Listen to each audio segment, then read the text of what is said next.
Welcome back. Well, yesterday we took a look at rec rooms, rumpus rooms, family rooms, whatever you want to call it, from the 1950s through the 1970s. And today we are going to take a look at what happened to those family-oriented play spaces. Where did they go? What did they turn into? And I suppose more importantly, why? So we'll get into this when we come back.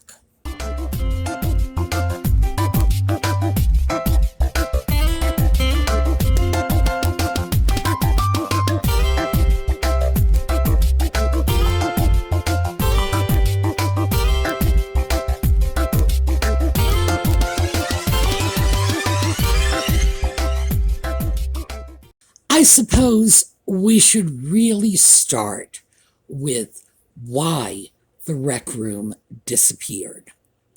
Well, a lot of things happened.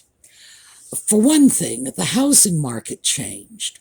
When we went into the 1980s, we went in with this sort of time-honored mindset that you would buy a home that had a sale price that was approximately equal to 2.5 times your family's gross income.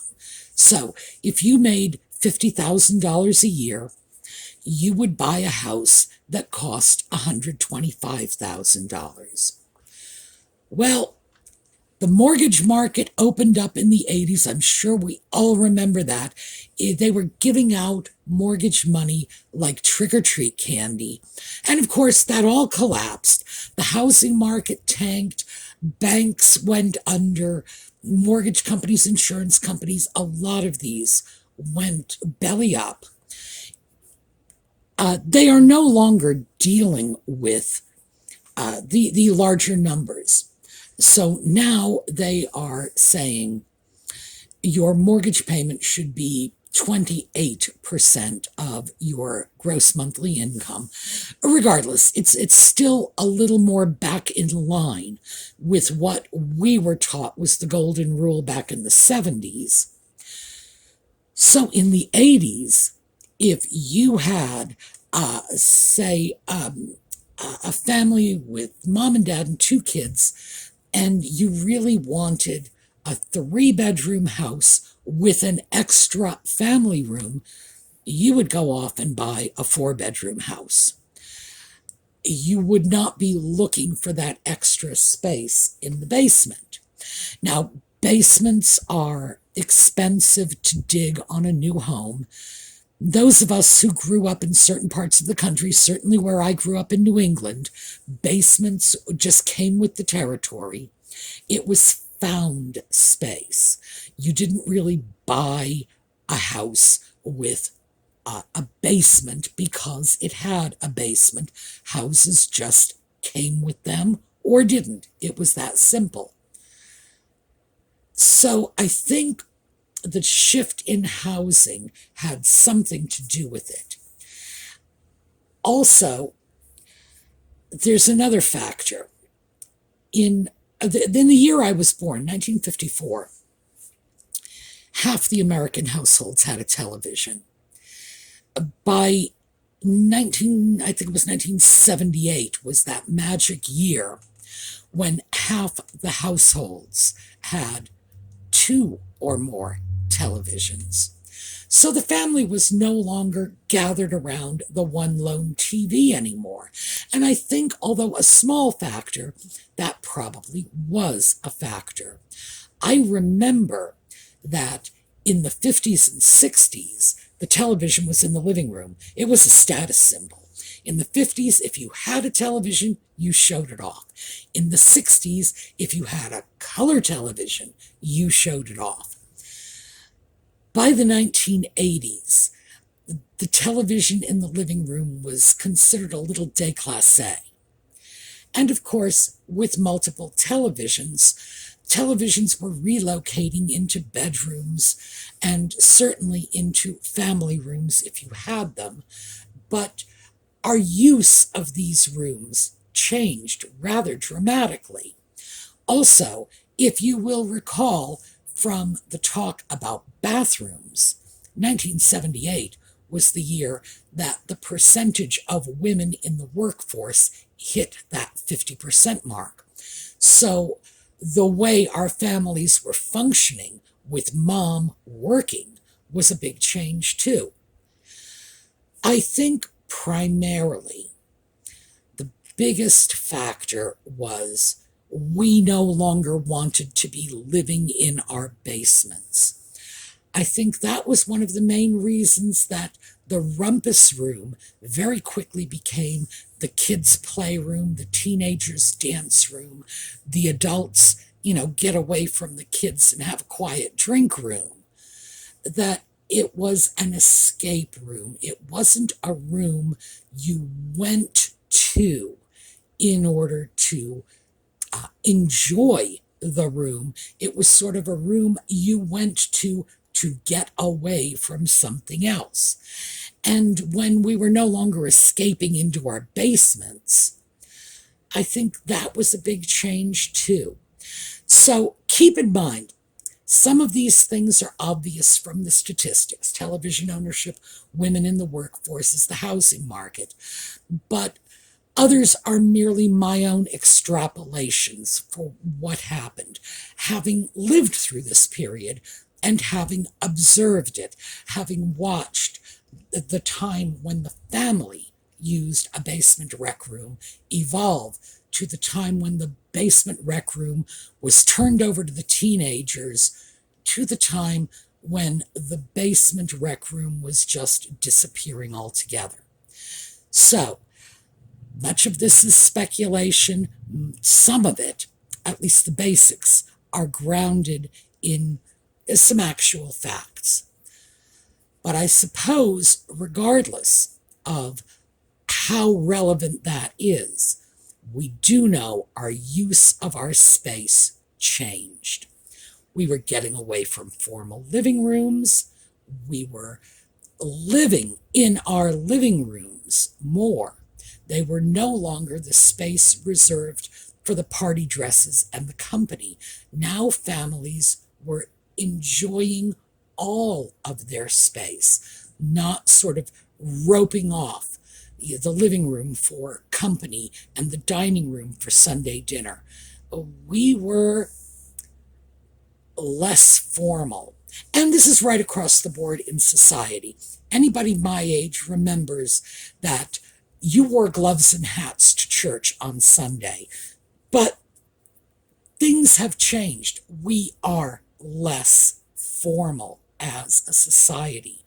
And I think that lack of formality eliminated more of our formal spaces and integrated more of our informal spaces into our daily lives. Just one man's opinion. Well, what we have here is a modern version of the rec room. It's now called the family room. It's no longer called the Rumpus room or the Whoopee room or whatever it was you wanted to call it. Now it's a family room, and it's become respectable. It's gotten pulled out of the basement, and usually it is just off the kitchen. Now, if we look at this picture, you can see in the background there is the more formal living space. However, if you look closely at that image in the back, that living room image, you can clearly see there's not a lot of difference in the formality of that room and the informality of the room that we are facing, the family room. And that is very interesting, because what we're going to look at today is the fact that it wasn't the family room that disappeared. It was really the formal living room that got phased out. And there are a lot of reasons for that. So, if we just quickly look at this, and we are only seeing a portion of this family room, but still we see a lot of things that the old rec room had. For starters, the fireplace. They liked a fireplace in those old rec rooms, and if you had one, boy, you were aces. We have chairs against an eating bar, and that is sort of our modern version of the high-octane alcohol service bar that existed in the rec room.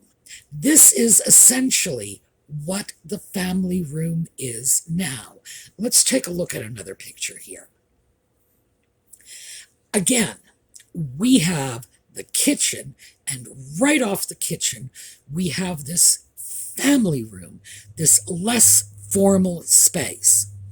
Now, one of the things I noticed about this family room, and this is indeed a family room, there is a formal living room somewhere else in this house. But please notice, front and center is a large white upholstered chair. All I can say about that is if a large white chair is less formal, I cringe to think of what's going on in the formal living room. I mean, I'm expecting Versailles. This does not look like a casual space to me. This is not a space where you would turn the teenage kids loose with a can of Coke in their hands and a bag of chips and say, yeah, go put your feet up on that white chair. So in some ways, that less formal space is actually a little more formal now that it's been hauled out of the basement. Once again, we have some similar features, and mostly it's that concept of a bar area in the rec room. And in this case, because the rec room has been brought up next to the kitchen, the bar function is covered by the kitchen nearby. But in effect, this is what our family room has become.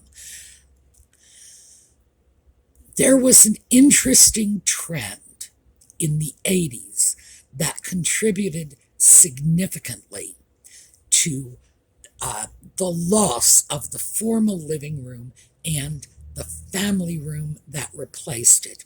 And that was what you see in this picture. This is the great room. That was a thing that came into being in the 1980s. Now, of course, I'm sure many of you are going to say, oh, wait, didn't I see something very similar in a 15th century French castle? Yes, of course. But the idea that these great rooms were going to be incorporated into the average middle-class household was very much a new idea.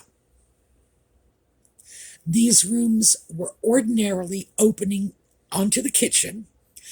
In this case, there are doors going out to a patio. That was another common feature. And the furniture is more casual, although this looks to be expensive furniture. It was more casual in style and less fussy. But again, that's the 80s for you. This is another image of a great room, and you'll notice that in addition to the high ceilings, these rooms were characterized by a rather overall rustic kind of look. Now, mind you, not all of them were quite as rustic as this one, but beams were a big part of it. And as I said before, the furniture was less formal, less fussy. You were much more likely to see fat, overstuffed chairs and big sofas. This is another one. The thing I find especially interesting about this great room, and it certainly reminds me of a basement in that respect, is notice the stairs leading up, which was a common feature, obviously, in basement rooms. But in formal living rooms prior to this time, the stairs generally did not go straight up from the living room. They would have been sequestered into a hall, and you would have gone out to the hall, gone up the stairs. Now, you step out of your bedroom, you look down, and there's your sofa. I see a few other things that are reminiscent of a basement in rooms like these, not the least of which is the dark, dull colors, but of course it's the 80s, and the 80s just didn't believe in color. And we've spoken about that when we talked about the 80s kitchens and the 80s bathrooms. These people were apparently allergic to red. Once again, we've got a room that opens into the kitchen. In fact, we've even got a pantry area.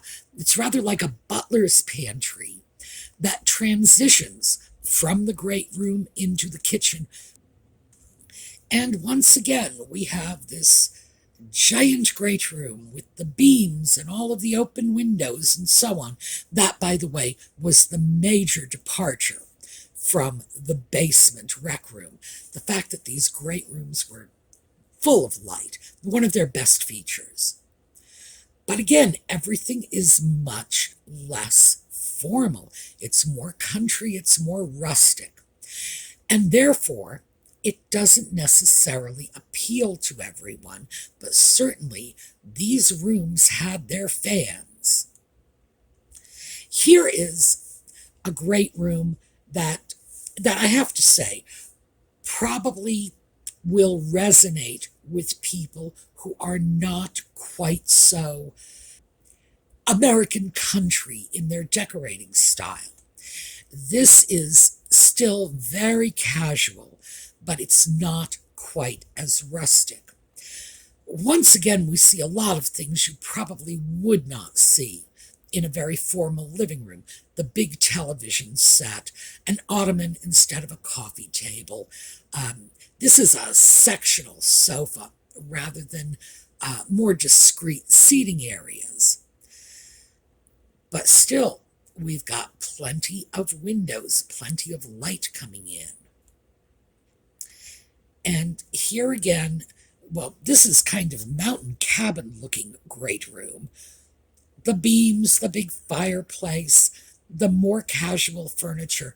We still have the huge television, we still have the fireplace, but again, it's a little lighter, a little brighter.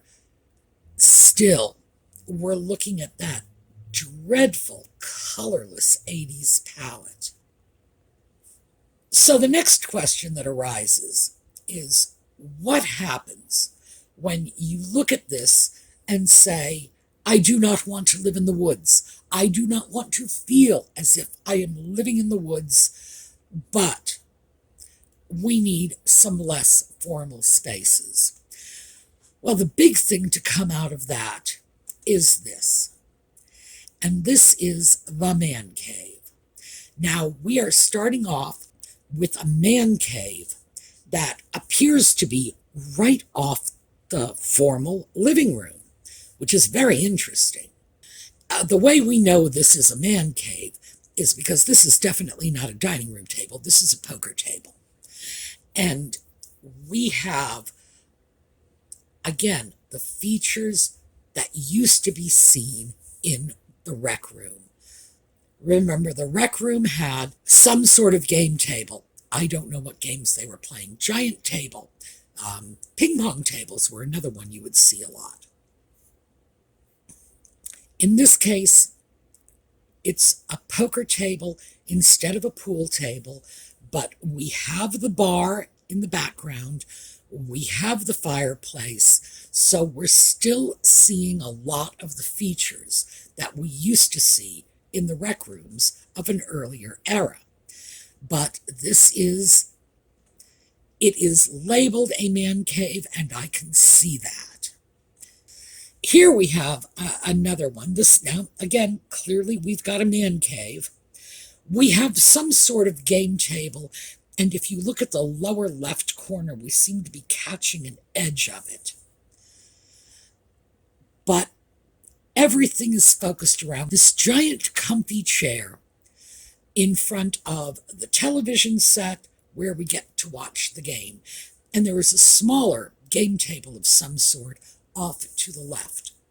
This does not appear to be an entertainment man cave. This appears to be a retreat man cave. And we'll see a couple of those. You can usually tell if the man cave belongs to a guy who wants to just go somewhere and get away from everybody else, or if it belongs to a guy who wants to have his friends over for a few beers and watch a game. One of the things I do want to point out is that even though this really has a lot in common with the old rec rooms, for starters, it's in a basement, there are things about this that suggest strongly that this space was not designed by the primary user, because the primary user is clearly expected to be your rough and tumble guy watching the ball game on this, big oversized leather chair with a big ottoman and so on. The rest of the room decor strongly suggests that he had a lady friend who came in and dolled it up for him. That's one of the things that troubles me a lot about some of these man caves. They may be retreats designed for men, but they're not really designed for men. And this is one of those. I hope the owner of this is very happy with his chair and his ball game, because I am quite certain that the trompe-l'oeil art all over the walls is leaving him cold. Here is another obvious man cave. And once again, rec room. We got a pool table right in the middle of this. It's in an unfinished space, which may in fact be a garage because the ceiling is not finished. And the doors lead outside, which is why it suggests to me it's a garage.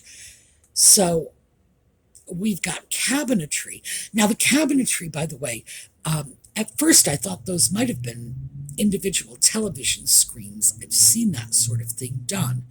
But no, this is apparently a poster of a ballpark that has been cut up and pasted on cabinet doors with a television right in the middle there. And I really, good heavens, I don't know what to say. I don't recognize the ballpark, but that means it's not Fenway, so who cares? Oh, wait, we've got the Chicago Cubs. All right, fine. I like the Cubs. They're a ball club that knows how to torture its fans. Now, keep in mind the Red Sox have elevated torturing fans to an art form, but the Cubs are getting there. The Sox set the bar really, really, really high, but eventually the Cubs will drive their fans to the brink of despair, just as the Red Sox have always done to me. So, we've got a baseball fan's rec room here, but this man cave is probably the most reminiscent of the traditional basement rec rooms that I have seen, even though this is a very modern space and clearly not designed for the kids. This is designed for Dad. Okay, here's another one where I can clearly see that even though this is a man cave, I brought it up from a collection of men cave images. Whoever designed this clearly had more than just a private space for Dad in mind. I pity the poor man who is stuck with this as his man cave, looking at the art objects on that little console below the television, saying, I don't know what this is, and having an ottoman and looking at little art objects on his ottoman instead of being able to put his feet up there. That is one of the things, and ladies, let me say this because I can't stress this enough. If you are stuck designing a space for the man cave, try as hard as you can to put yourself into the man's point of view. And don't inundate him with a bunch of throw pillows and whatnot. Just guys are real basic creatures. Give them something to sit on, a place to put their feet, a place to put their beer, and something to watch the game on. 9 times out of 10, you're going to have a happy man. Now, this one is well done. This is a man cave, no doubt about that. Again, we're looking at something that very much looks like that old Rumpus room. Pool table in the middle. But here we have a giant television. Boy, I didn't know they came that big. It's very simple.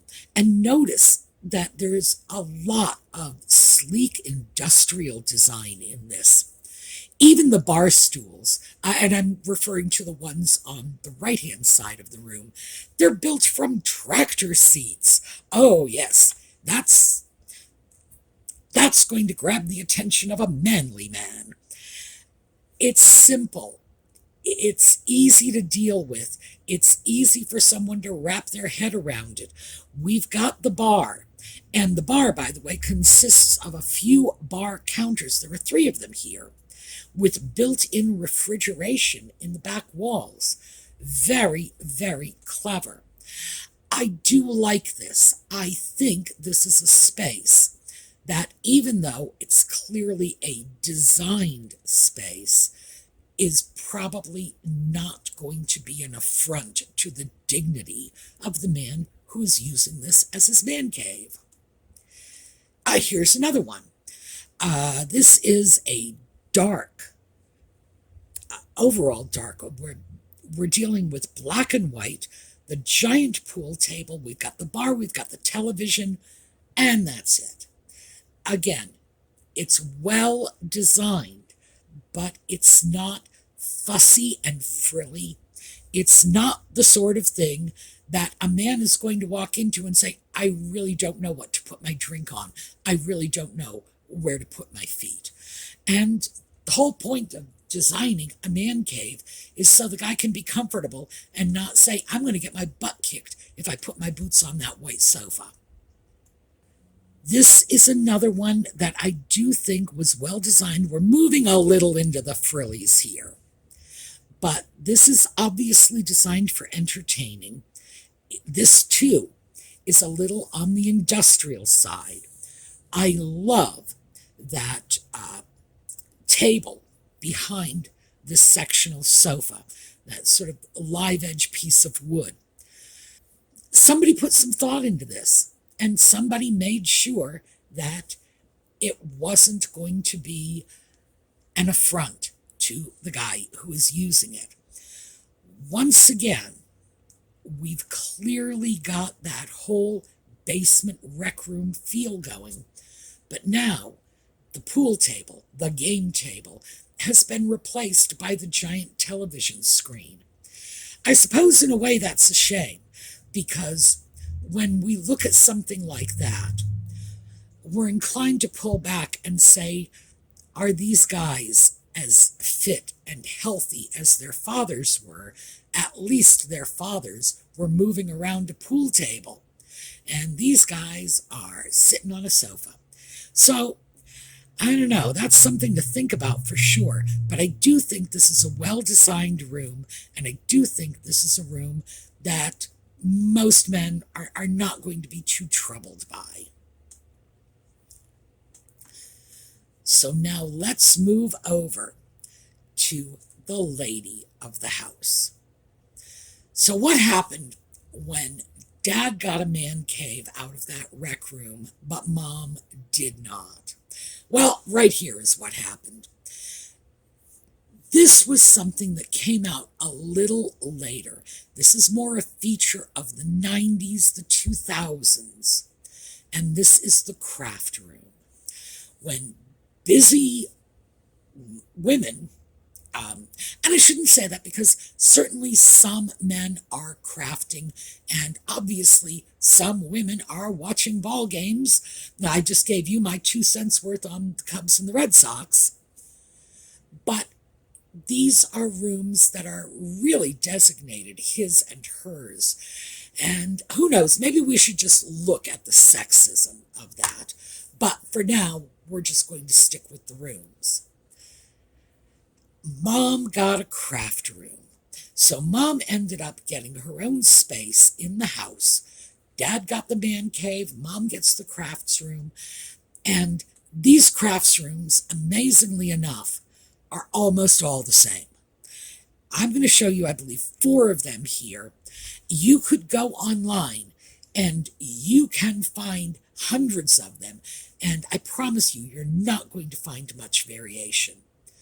These are white rooms with loads of cabinets, loads of storage space, and the ability to house everything from beads to fabrics to art supplies. And that was Mom's version of the man cave. Here's another one, and I like this one because it's empty.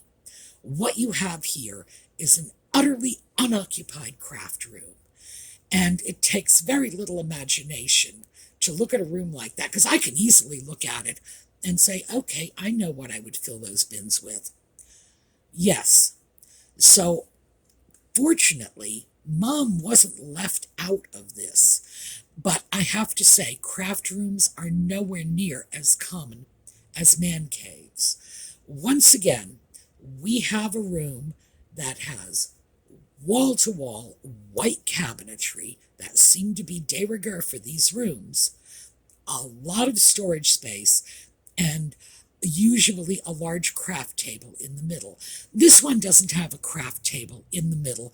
It could be that we simply are not seeing it, but it could also be that, the room isn't quite finished yet. It does rather look like they haven't put in the lighting fixtures, which is something, by the way, I didn't notice at first because I just naturally assumed the crafty Mom would be putting in her own. This one is interesting. This appears to be more of a sewing room. If it is, I have no idea where the sewing machine is. But again, wall-to-wall white cabinetry. We have a partial mannequin in front of the window sitting on top of the radiator. We have a TV and we have a chandelier. But still, this is the same basic room as the other 2 we just saw. And here is the last of our craft rooms. Once again, white everywhere. This room, I don't know if this is smaller or if it just looks smaller or we're seeing a smaller section of the room, but it does appear a little smaller than the others. I'm still curious. Oh, there we go. I found it. I was just about to say I'm still curious where the sewing machine is, but I do see it on the table. All right, I'm happy. At least I know what this Mom is doing. And this is what happened. Our rec rooms stayed. Our living rooms departed because our living rooms became less formal. Our rec rooms became more formal, and the leisure space that people needed became personal. Dad got his man cave. Mom got her craft room. One has to presume that the kids got a playroom somewhere, but who knows? Playrooms are not a style of room design that has really emerged in the last 20, 30 years, the way man caves and craft rooms have. So I think we still have the same general concept. It's just that we are instantiating it differently, and it's become more personal. One of the interesting comments I got yesterday from the video was that a rec room was supposed to be giving families a place to unite, be together, enjoy family time. Well, now that we are looking at where they led to, the man cave, the craft room, we're seeing that they've gone in a completely opposite direction from that. So, something to think about. All right. For those of you who follow the Just Chattin' series, we will have a video this evening. For those of you who don't, we are right back to thrifting and projects next weekend. Before I go, I want to show you very quickly a photograph of the Egyptian Art Deco lamp, because I finally finished it. I bought a new shade for it. This is not a vintage shade. Most of the reason for this is I had a very clear idea of what I wanted. I wanted a black silk shade with a gold lining. I was determined to have that. And because in order to keep that Art Deco thing going, I knew I was going to add a beaded fringe to the bottom of the shade. The finial, and I showed you the finial when I was working on the lamp, but now you get to see it above the shade. The finial is not purely Art Deco, certainly not Egyptian. It is a celluloid Art Deco / Art Nouveau. One of those bastardized designs that incorporated some Art Deco and some Art Nouveau. I think it does well with the lamp, but I also think it's entirely possible I could come up with something I would like even more. And if I do, I will give you an update. But here we go. This is our completed lamp. Now, the total cost on this was about $120. It was $80 for the lamp. It was $20 for the lampshade. And I am just ballparking the lamp repair parts, the finial, and just everything else I threw into it, including the little bead fringe, probably about another $20. So with $120 into this lamp, it is not a good resale project. But this is a beautiful Nippon vase. It is a very specific and very unusual Art Deco image, these Egyptian images. So it's a bit of a rarity. And I have to say, there is no doubt in my mind that it is worth $120, because frankly, if I walked into a store somewhere and saw that lamp for $120, oh, I would hightail it out of the store with that thing tucked under my arm. I do not feel it wasn't a good investment, but there's a difference between what I'm willing to pay for a piece I intend to keep for myself and what I would be willing to pay for a resale piece. So I have to tell you, this was a for me and only me project. I would never advise you to invest that much money in something for resale, because it's just too chancy, especially in a rare or unusual item where you need a specific buyer in order to sell it. All right, so I hope you enjoyed that. I think the lamp came out well. It came out the way I expected it to come out, which is enough to satisfy me. We're going to take a look at a slideshow, and I will see you all later. Have a terrific day.